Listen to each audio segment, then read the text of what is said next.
What's going on there, guys?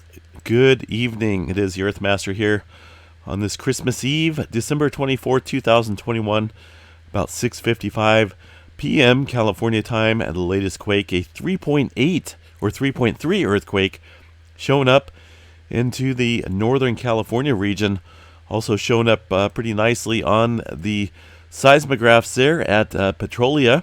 That's right around the Eureka area. That's what the 3.3 just did there to the seismograph station.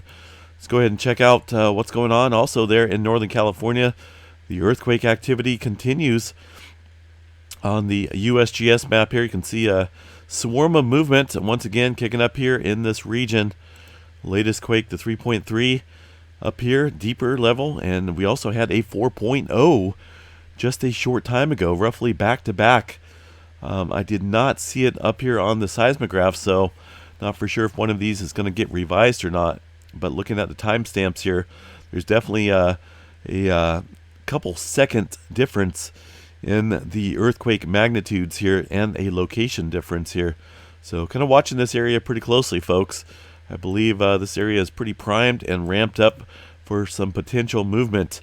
There's just been too much activity kicking up here in the north and down here in the south part of the plate. Of course, we've seen all that earthquake activity ramping up here in the Gulf of California over the last week, and now further movement following that 6.2 aftershock activity, or 6.2 earthquake a couple days ago. Let's go ahead and check out the all magnitudes map here, get a better view. This map doesn't really show you all the activity that kicked up here in the Gulf, but there was a swarm of fours, let me tell you. Let me kick this up here past 30 days. Here's that significant earthquake swarm that kicked up in the Gulf. About 27 earthquakes or so within this region, all fours, and I'm sure much more in the way of magnitudes, but the USGS only 4.0 and above for this region. And of course up here in the north, significant amount of earthquake activity ramping up here since that 6.2 hit. Actually kind of picked up well before the 6.2 hit. We had all that activity up here on the Blanco fracture zone, right? Significant swarm of moderate to somewhat large earthquakes here along the Blanco fracture zone, where we've seen quite a few fours and fives kick off, including two 5.8s in this little large cluster of earthquakes. So between this activity up here, the movement down in the Gulf, I believe we're looking right here at a very short area potentially for some further movement. But I can't rule out the Cascadia subduction zone as well. There's just too much movement going on down around the transition zone of the Cascadia, kind of about where the locked area is. Just below there is where it starts to transition into the Tremor department, and all this activity somewhat deep. It is getting a little bit shallower compared to the activity we've seen. For example, a couple days ago, just south of the Eureka area. All this movement here was roughly around 25 kilometers or so down dip into the subduction zone. And you can see that trail of activity right here indicating some further movement. So if anything, folks, this continued activity should keep us on our toes and make us be aware of the potential out there along the southern part of the Cascadia. But as I mentioned, all this movement here kind of not sandwiching, but there's a major plate boundary here known as the San Andreas Fault. It's the plate boundary between the North American and the Pacific plate. This area up north, yes, we have seen some further movement up here along the San Andreas Fault in somewhat recent times. The Loma Prieta earthquake did not occur on the San Andreas Fault back in 1989. That was just off the San Andreas Fault. So if anything, the southern end and the central section up here, and I could pretty much go with the northern end as well, could be locked and loaded for some further large-scale movement. It's been a while since we've seen some significant movement on pretty much any section of the San Andreas Fault. And you can look at historical records and say, well, there's an earthquake every 150 years or so, and it hasn't been 150 yet. But that doesn't mean that it's going to be 150 years before another one happens. So with all this activity occurring in and around to the north and south of the San Andreas Fault, it's good to be on guard here along the west coast. I am going to reissue the earthquake watch here due to the heightened earthquake movement today along the southern end of the Cascadia and the amping up of the magnitudes of earthquakes here at the southern end of the Cascadia megathrust zone. Just too much activity here to ignore the potential along this region. Let's go ahead and check out the rest of the activity. We'll get back to this movement here in a little bit, see if they revise any of this activity. Actually, I want to look here on the seismograph, see if there was maybe potentially a couple signatures. I think there may have just been that 4.0 because I am not seeing it show up on another signature. Anyway, let's get back to the other map here. We'll check that out here in a little bit. I think there's just one earthquake. We'll see what they do, right? Southern California kind of picking up as well off around the El Senora fault, right? I've been corrected on it, but man, I don't even know my voice or my vocals can get that out. El Senora fault. Hopefully I pronounced that correctly. Hopefully I can get through this video. This cold or whatever I have is getting worse. A little bit of movement right smack dab on the San Andreas fault too in the southern end. This kind of right here is the start of the southern segment. This right here is where people think it's gonna, well, at least people meaning geologists and whatnot, believe it's gonna start the big one down here, the southern segment. And there's some activity kicking up just to the northeast of Banning, Beaumont area. Some activity on the San Andreas fault down there. Some microquakes, but activity nonetheless ramping up. Also along the creeping section too, up around the Pinnacles area, it looks like, or Soledad region, seeing some microquakes. Pacific Northwest has remained relatively quiet. The entire Pacific Ring of Fire over here, extremely quiet. If you look at the large-scale map here of the Pacific Plate, which is outlined here in this this little drawing, it's extremely quiet, folks.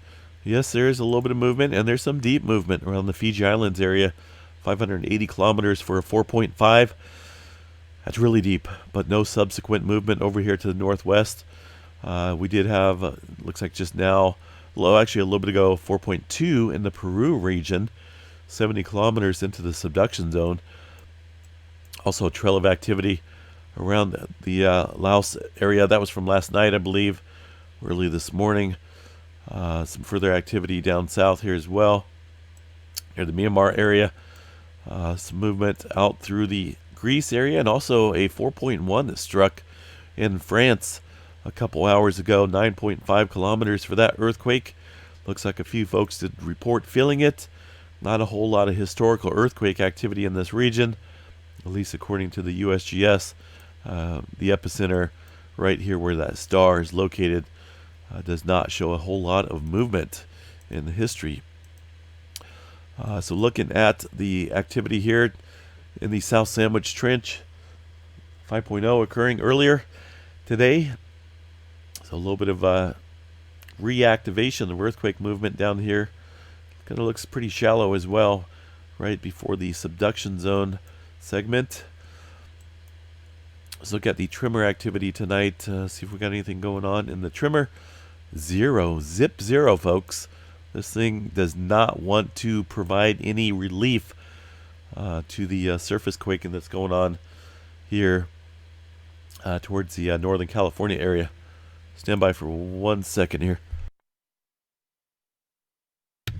Okay. I had to cough there for a second. Did not want to cough into the microphone. It's just, this thing is killing me. I'm not even joking. So no tremor, folks. Absolutely no tremor. It's been that way now for about 4 or 5 days. No tremor once again. And looks like earthquake activity kind of ramping up along the coastline and this area here along the Northern California coast. Very good. It's a very good possibility, folks. The further activity we see, the more likelihood of something potentially popping up here in this area. I'm going to go back here to the 7 days, all magnitudes. Of course, aftershock sequences, right? Very common following a 6.2, but this ain't your typical transform type fault, say, such as the San Andreas fault, right?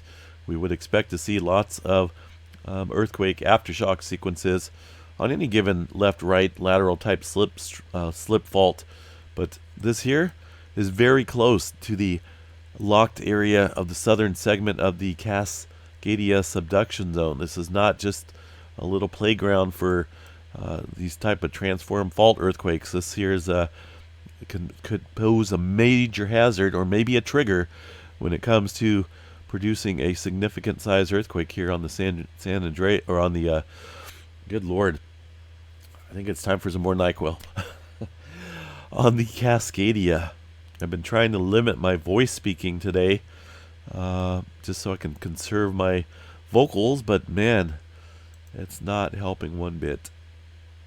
Let's see if this 4.0 has been reviewed. It has been in automatic status. It is Christmas Eve. I'm sure a lot of folks are with their families and whatnot. See if this 3.3 has been reviewed.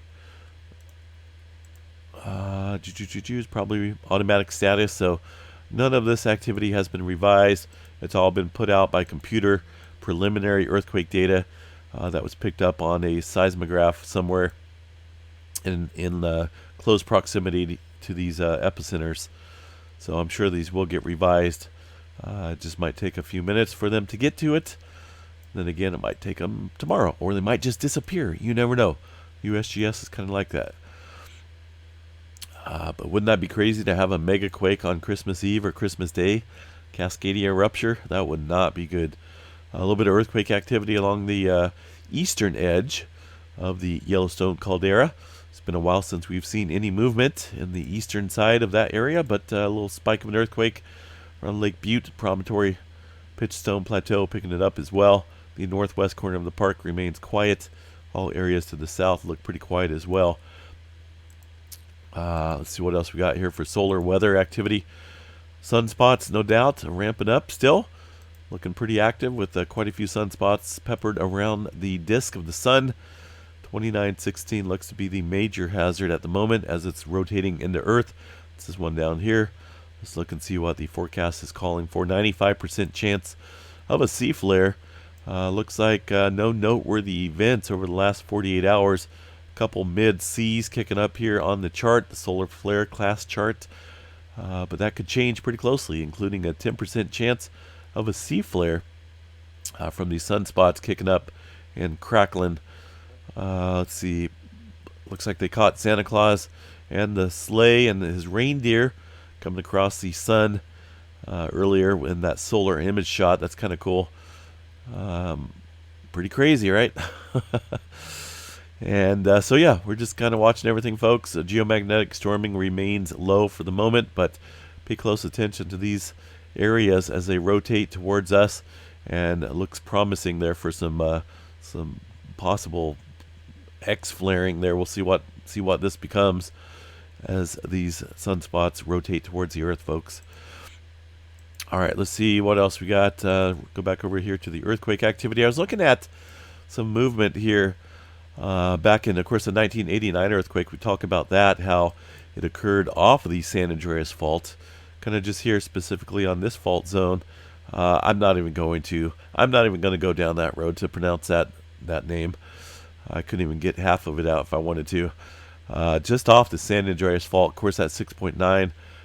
I remember that earthquake pretty well back in 1989. 17.2 kilometers for that depth. Did not occur on the San Andreas fault. So this area, I believe, if anything, is still very capable of producing a significant size earthquake. If you want to talk about San Andreas faults for this area, the last one above the, I think I did 6.5 and above for this little region, was the 1906 earthquake. And we're looking at well over 100 years of accumulated stress for this region of the San Francisco Bay. If this were to happen today, folks, San Francisco, this whole area, you would not want to be down there. An 8.0 earthquake hit in San Francisco. I don't think these people know what's in store when that does happen. Not a good place to be, period. Let's see what else we got. So yeah, West Coast, be on guard, folks. I am issuing an earthquake watch for the western part here of the North American plate. That includes California. Too much to ignore. Activity comes and goes, yes, but it's been coming a lot more than it's been going. We have not seen any type of relief over here for the West Coast, meaning that any large sufficient earthquake over here has not provided any type of adjustment and potential release of strain for this area. So prime area right there right now, folks, so be on guard. Covered the tremor activity, nothing going on, unfortunately. It's been that way, and I think it will continue for a while unless we see something major take place. All right, guys, I do want to wish everyone out there, the viewers and whatnot, if you do celebrate this holiday season, Merry Christmas to those that do. Happy holidays and whatnot. Gonna hang out here with the kids and probably have a shot of NyQuil or two. Hopefully I can kick this cold. I know it sounds horrible. It feels horrible. I'm having body aches and sore throat and stuffy runny nose and no fever.